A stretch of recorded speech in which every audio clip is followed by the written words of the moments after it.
Krompir je jedna od najvažnijih povrtnih kultura, a pravilna priprema sadnog materijala igra ključnu ulogu u prinosu. Veličina krompira koji se koristi za sadnju direktno utiče na snagu biljke, broj formiranih gomolja i ukupni urod. U ovom videu govorit ćemo kako veličina sadnog krompira utječe na rast i razvoj biljke, da li je bolje saditi cijele krompire ili ih rezati, kako pravilno pripremiti sadni materijal te dodatni savjet o upotrebi ljuskih krompira kao sadnog materijala. Mnogi radi uštede sadnog materijala režu krompir prije sadnje. Važno je znati pravi način kako se to treba odraditi. Nemojte pogriješiti. Kada gledate ova dva primjera, šta vam se čini pravilnim i efikasnijim? Ono što morate znati jeste da pri nicanju nutrijenti koji se za to koriste nalaze se u samom sadnom materijalu, dok se ne razvije korijenje koje će iz tla uzimati hranjiva. Tako da samim tim možemo zaključiti da previše sitan sadni materijal nije dobar i ne obećava velike prinose. Veličina sadnog krompira može značajno utjecati na kvalitetu i kvantitetu uroda.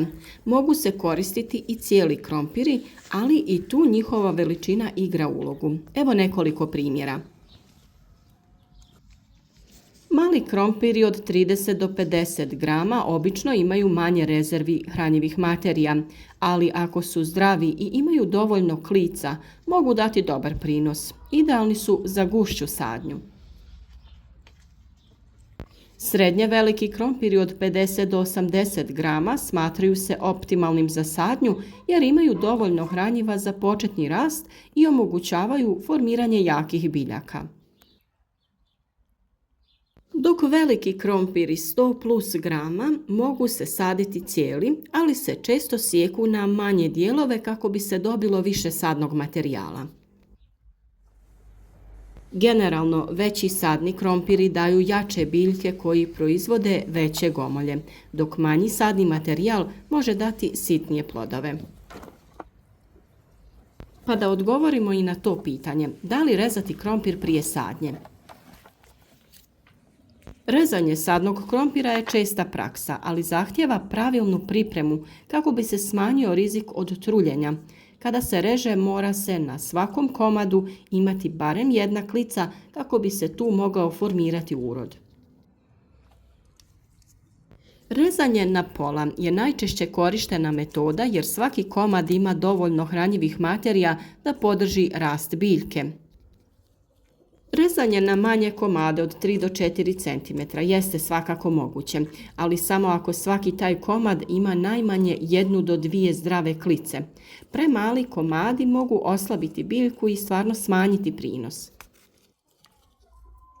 Naravno, važni su i oni savjeti za uspješno rezanje krompira. Koristite oštar i čist nož kako biste smanjili rizik od širenja bolesti. Nakon rezanja, krompir ostavite barem 1-2 dana na prozračnom i suhom mjestu kako bi se stvorila zaštitna korica. Ovo smanjuje rizik od truljenja. Možete koristiti i pepeo za umakanje rana nakon rezanja, on će dezinficirati rane i naravno dati dodatna hranjiva za početni rast i razvoj. Ne sadite rezane komade u hladno i vlažno tlo jer je tada veća mogućnost da propadnu prije nego što počnu rasti. Razmak sadnje u zavisnosti od veličine sadnog materijala. Da bi biljke imale dovoljno prostora za rast i razvoj, potrebno je prilagoditi razmak sadnje. Ukoliko sadimo cijeli ili krupni rezani krompir u veličine od 80 do 100 grama, razmak u redu je od 30 do 35 cm. Srednje veliki krompir od 50 do 80 grama sadi se na razmak u redu od 25 do 30 cm. Sitni sadni materijal, sitniji krompir ili mali rezani komadi sade se na razmak u redu od 20 do 25 cm.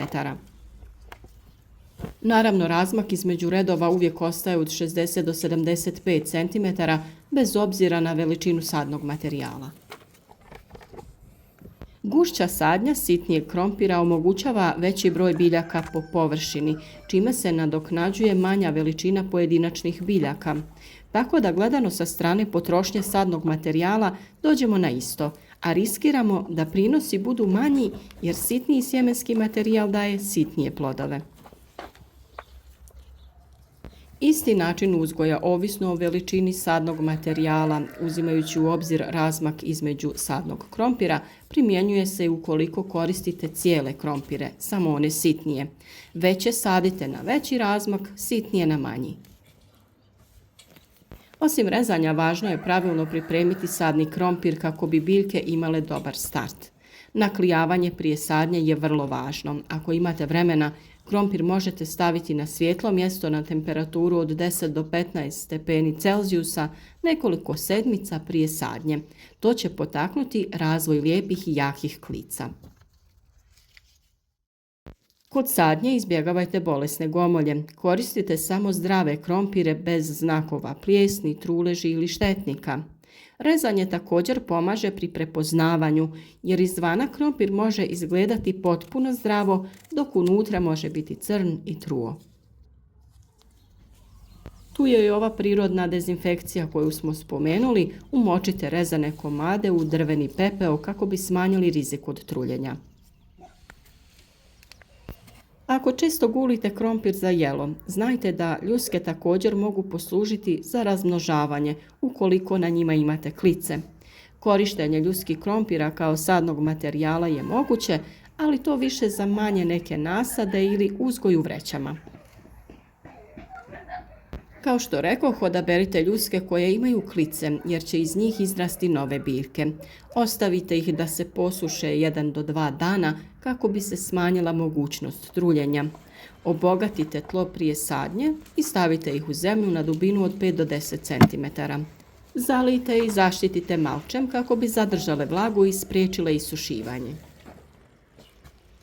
Ova metoda nije toliko efikasna kao sadnja cijelih krompira, ali može biti zanimljiv eksperiment i način da iskoristite ostatke iz kuhinje.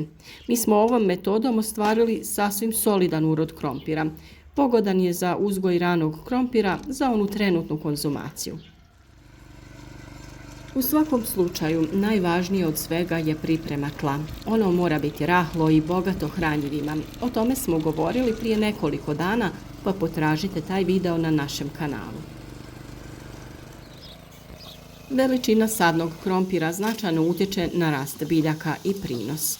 Najbolji rezultati postižu se srednje velikim ili krupnim rezanim gomoljima, dok sitniji materijal treba saditi gušće kako bi se nadoknadio potencijalno manji rast. Na kraju dođete na isto i samo gubite vrijeme na rezanje na više komada, redanje gušće kako bi se nadoknadila veličina.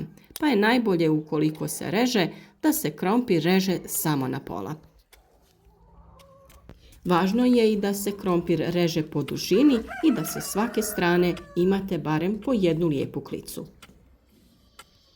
Ako se odlučite na rezanje krompira, ostavite ih da se posuše prije sadnje. Koristite pepeo za dezinfekciju. Pazite da svaki komad ima barem 1 do 2 zdrave klice. Ne sadite ih u hladno i vlažno tlo kako biste izbjegli truljenje.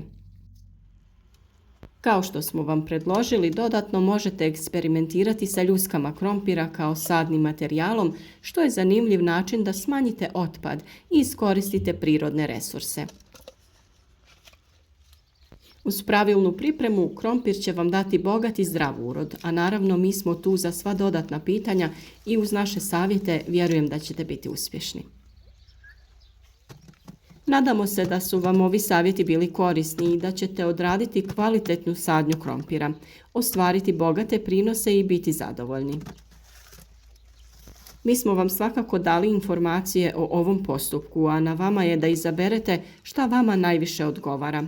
Za sve ostale savjete o uzgoju voća i povrća posjetite naš kanal. Kako bi bili u toku sa radovima i da ne propustite ni jedan koristan savjet, zapratite naš kanal i kliknite na znak zvonca, odaberite sve obavijesti kako bi znali svaki put kada objavimo novi video savjet. Naš rad podržite i sa lajkom i video koji vam je bio koristan podijelite sa prijateljima na društvenim mrežama kako bi oni imali koristi od naših savjeta.